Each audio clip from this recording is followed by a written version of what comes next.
Olá, tudo bem? Me chamo Ana Paula, sou aluna do curso de Bacharelado em Teologia. Minha matrícula é número 1915116755 e hoje estou aqui para apresentar uma palestra para vocês da matéria Estudos da Religião. E hoje você pode acompanhar aí comigo através do seu material que foi entregue. E vamos lá aprender um pouquinho mais sobre esse assunto que é muito bem abordado no nosso curso de teologia. Nós vamos estar falando de algumas teorias dentro dos nossos estudos das religiões, teorias do funcionalismo, da psicanálise, do marxismo. Então vamos entrar um pouquinho em cada uma dessas para vocês poderem entender a epistemologia de cada uma dessas teorias. Então vem comigo, vamos lá. Para ficar mais claro para vocês, nós vamos falar sobre esse fenômeno religioso, o seu impacto com a sociedade e como se manifesta esse fenômeno ao se vincular com outras dimensões do nosso conhecimento humano. Ou seja, o objetivo desse estudo é o fenômeno humano. Bom, como vocês sabem, o estudo da religião, o seu objetivo não é a fé, não é o estudo em Deus, porque isso a teologia já faz. A teologia é o estudo de Deus, é o estudo da divindade. Já o estudo das religiões, ela vai abranger bem mais que isso. Então, como você pode acompanhar aí comigo no seu material, procurando estabelecer uma independência, ela preza muito por critérios científicos e muito mais aflorados. Então, ela se distancia dos textos religiosos, os textos sagrados, no qual a teologia se baseia, que a teologia é o estudo de uma divindade, é o estudo de Deus. Já o estudo das religiões, ela vai se distanciar dos textos bíblicos para poder estudar sobre as religiões. A religião, né, o estudo das religiões de uma forma muito abrangente, de uma forma que vai estudar não só a religião cristã, mas todas as outras religiões que nós temos. O objetivo do estudo das religiões é justamente conhecer esse fenômeno humano, né? Então é só através desse estudo, dessas relações com as áreas da vida, que nós vamos estabelecer uma independência.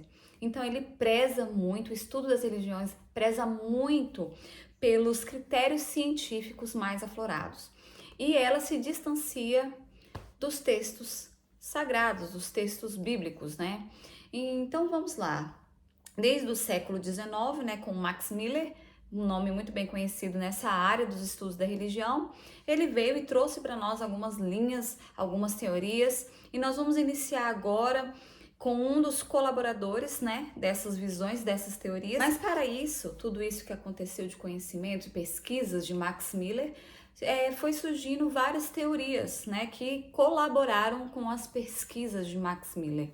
Então, com isso, a religião passa a ter um papel fundamental na organização social, se apresentando como uma disciplina autônoma, emancipada da teologia e capaz de produzir cientificamente análises de fenômenos religiosos que combatem toda e qualquer forma de ideologia. Vamos conhecer agora uma teoria sociológica que surgiu no século XX e que reduz completamente o espectro da religião. Também vamos conhecer a teoria freudiana, que vem a psicanálise, e a marxista, que também é muito famosa. Hoje, ela recebe colaborações diárias na investigação de seu objetivo de estudo, como a história, a antropologia e a linguística e a psicologia. Seu objetivo é o seu mais abrangente possível em relação aos fatos do mundo religioso, bem como o entendimento do histórico desse surgimento, ou seja, do desenvolvimento das religiões particulares e a sua investigação, e as suas interrelações com outras áreas da nossa vida, e passa a ser substituída por visões que vão caracterizar e que acreditam que esse fenômeno é capaz de reorganizar a nossa vida social. Então, a religião ela passa a ter um papel fundamental na sociedade. Vamos conhecer agora uma teoria sociológica do século XX, funcionalismo, que reduz significativamente o espectro da religião. E também vamos ver uma outra teoria do Freud, da psicanálise, que é focada nos estudos da religião E também uma outra teoria que é de Marx, que é o marxismo, que é sobre o conceito de alienação. Esses são, né, as linhas que nós iremos estudar, sua epistemologia. Então acompanhem comigo, vamos agora falar sobre a linha de pensamento, a teoria do funcionalismo. Ou seja, vamos citar aqui alguns exemplos de como o funcionalismo pode levar ao reducionismo. Como pioneiro do método funcionalista, nós temos o Émile Durkheim, né, que é de 1858 a 1917. Fundador da escola sociológica francesa, pouco ou quase nada em comum com as teorias precedentes de caráter evolucionista. A teoria de Durkheim, ela segue por outro caminho que se refere ao conceito de totemismo, que significa parente, como sendo a religião primária dos seres humanos primitivos, dentro da análise da sociedade, e também a função que a religião vai desempenhar na sociedade. Ou seja, Durkheim diz que a religião é um mito que a sociedade faz de si mesma e utiliza o toteísmo, que é uma das expressões básicas e elementares da cultura e da religião para os povos primitivos. Ou seja, o totem é um símbolo, um emblema, né? No qual tem um caráter religioso e no qual ele é classificado como algo sagrado, entendeu? O que é profano. Para eles, o totem é sagrado. A partir desse conceito de Durkheim, faz e diz que o totem é a forma mais sensível à religião. Ele e o próprio Deus totêmico, um culto é prestado ao totem. Um animal, uma planta, pode ser diversos objetos ou coisas, né, que eles utilizam para ser o símbolo desse totem, do totemismo, que um exemplo muito claro disso também vai entrar aqui na teoria de Freud, da psicanálise, que explica um pouquinho melhor o porquê deles utilizarem esse totem para cultos, né, como algo sagrado, né? Aqui também vai entrar um pouquinho mais na teoria de Freud para falar a respeito desse totem. Bom, é a forma mais sensível de religião, né? E o culto é prestado a esse totem e prestado à própria sociedade. Algo que pode ser bem mais compreendido em termos de função social. A sociedade, ela precisa do comprometimento. E esse comprometimento só pode existir através da consciência do indivíduo.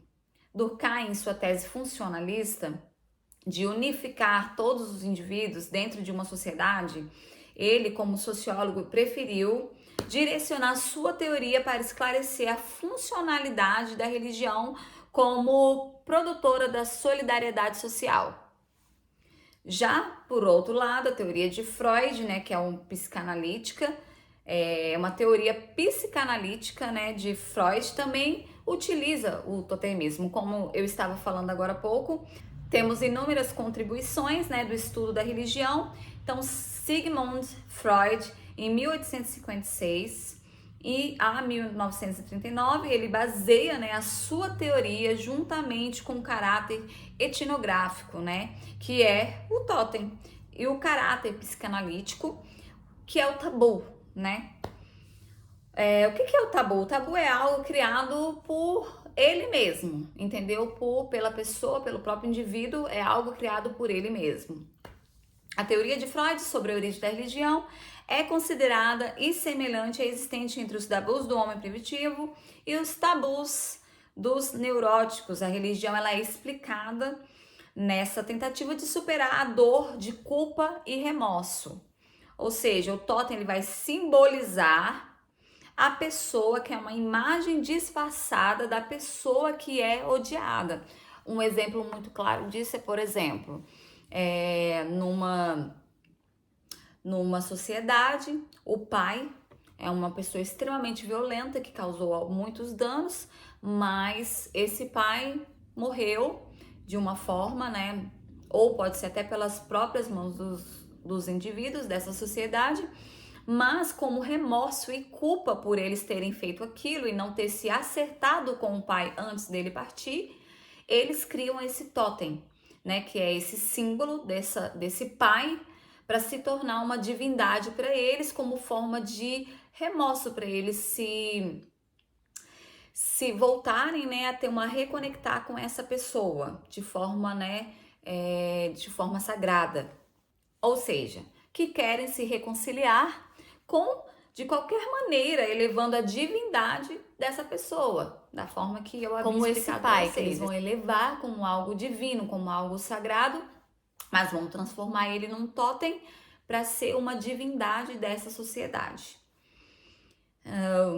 Maneira mais elevada, né? Enfim, para Freud, a religião seria uma espécie de neurose universal que se afirma na religião que esse fenômeno social é um subproduto do inconsciente. Quem foi contra as teses de Freud, e principalmente sobre o seu conceito sobre religião, foi o psicólogo suíço Carl Gustav Jung. Jung, de 1875 a 1961, Jung se afasta completamente da corrente freudiana, passando a ser considerado até como um rebelde. Ele refutava que a religião é benéfica para a sociedade, ou seja, ele defendia que a religião, ela refutava, Jung refutava que a religião ela é benéfica para a sociedade. Defendia que a religião era uma expressão natural do inconsciente coletivo, muito mais arcaico que o inconsciente individual, ou seja, o consciente e outros. Essa associação tem um papel positivo para toda a sociedade. Jung sempre insistiu na associação entre uns e outros, e essa associação tem um papel muito positivo. Com os mitos, os sonhos, tem um papel estabilizador na constituição da personalidade. Mais conhecidos como arquetipos, que é o inconsciente como fonte. Sendo assim, eles representam algo adquirido na experiência externa do indivíduo, que opera universalmente como força elementar na essência do ser humano. Jung não se preocupou com a existência ontológica de Deus. Será que ele existiu? Será que Deus existe? Como provar que Deus existe? Não, ele não se preocupou com essa área. Ele simplesmente mais com sua existência na realidade psíquica, que é mais conhecida como a fenomenologia. Jung diz que não acreditava em Deus, mas que sabia que ele existia por se tratar de um fenômeno psíquico. Entre as milhares de religiões que existem, todas compartilham fortes valores infalíveis e regras, e etc., né? A explicação freudiana e junguiana para a religião são uma comprovação de que as explicações funcionalistas motivam o reducionismo, dando-lhes os status de organizador da vida social ou emancipador do indivíduo. Com a sua visão totalmente negativista, o filósofo, né, Karl Marx, que é muito conhecido também, de 1818 a 1883, afirma que a religião é a mais pura ilusão com consequências muito negativas. É um sistema de ideologias, de crença, com o propósito de provar razões. Ou seja, na verdade, ele está utilizando a religião como se fosse uma desculpa para manter uma forma de organização dominadora sobre a sociedade, que o opressor aprecia. Contudo, Karl Marx, ele também reconhece que a religião precisa ser estudada e investigada enquanto fenômeno social. O meio da religião, que é o domínio dos maiores pelos menores. Então, quando Karl Marx ele fala dessa questão dominadora e opressora, ele está falando justamente daqueles que têm poder, mais poder, que são aquelas pessoas que estão no nível mais alto, elas dominam aquelas pessoas que estão no nível abaixo. E a religião opera como uma forma dominadora do mundo capitalista sua ideologia capitalista desse mundo que nós vivemos hoje. Por isso que as pessoas, né, que opera como uma dominação para aquelas pessoas que não se libertam, a religião ela deve realmente ser estudada em razão de funções que desempenham na sociedade. Ela postula um conjunto de causas que estão diretamente ligadas e relacionadas com a miséria real, construída por meio de processos econômicos, sociais e políticos. Para Karl Marx, a religião e as instituições que nascem da religião, que o clero, por exemplo, né, elas sancionam as formas econômicas de exploração, apoiando os governos e defendendo a divisão desigual de poderes e riquezas, e as apresentam como ordem natural das coisas. E muitas vezes elas apresentam, inclusive, como uma expressão da vontade divina. Ou seja, a religião como uma forma de alienação, que prometem, né, um mundo futuro com que elas são uma vida plena, uma vida feliz, que para atenção, né, dos oprimidos no seu presente, e fazendo com que não se esforcem, essas pessoas não vão se esforçar de forma alguma para mudar, né, as suas estruturas que produzem, né, justamente essa miséria no qual elas vivem, né? Então, para Marx, né, ele afirma que a religião é irracional, né, que é uma superstição, que é um tipo de ópio, né, uma droga, né, do povo, né, da sociedade. Seu maior interesse é pelo papel, né, que essas crianças, né, desempenham na luta social, no sentido de inibir e acomodar os fiéis numa formatação social que mantém as diferenças de classe. Ou seja, que é essa exploração do trabalho, fatos que fazem, né, parte do seu conceito de alienação. A ciência da religião, ela não é um saber sobre religiões, mas baseada nessas teorias que nós acabamos de ver, que um pouquinho de cada uma delas que eu pude passar para vocês aqui nessa palestra, né, sobre essa teoria do funcionalismo, né, a teoria que veio através do Durkheim, a teoria também que nós acabamos de ver da psicanálise, né, que vem através de Freud, né, que no funcionalismo ele utiliza aquele totem. Na psicanálise também utiliza o totem, né, que é aquela questão de ser aquela pessoa que eles não, que partiu, mas que eles não puderam se reconciliar. Então Freud passa a passar as suas teorias, né, por esse pressuposto, né, e também temos essa última teoria que é marxista, né, que é a teoria de Marx, que ele realmente é aquela negativista, que tudo que é religião para ele não passa de uma forma de alienação, de onde pessoas com poder dominam aquelas pessoas que vivem. Ou seja, essa é a forma de alienação, para poder ter esse povo, né, nessa ilusão de que eles não precisam fazer nada para mudar de vida, porque que justamente a religião vem para prometer, né, essa vida plena, essa vida de paz, né? Só que para ele vê que é simplesmente uma forma de manter o controle, né? Manter todo o controle da sociedade, justamente aquelas pessoas que têm mais poder, manter o controle. Por isso que ele diz que é uma forma de alienação. A ciência, né, gente, da religião, ela não é um saber, né, das religiões. Tampouco ela é uma ciência integral, né, das religiões.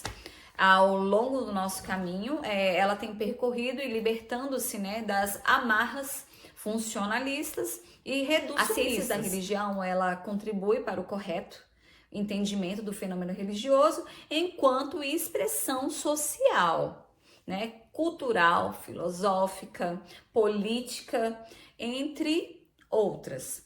Por conta disso, né, os estudos produzidos pelos cientistas da religião, eles têm um comprometimento com a autonomia, né, de disciplinar, né, um grande avanço que eles tiveram, né, nessas questões epistemológicas e apresentando métodos e teorias, né, dedutivas que permitem a explicação desse fenômeno, né, religioso em detrimento das ideologias. Então, eu espero que vocês tenham gostado dessa palestra, dessa apresentação, Que vocês possam ficar com Deus. Um forte abraço e até mais.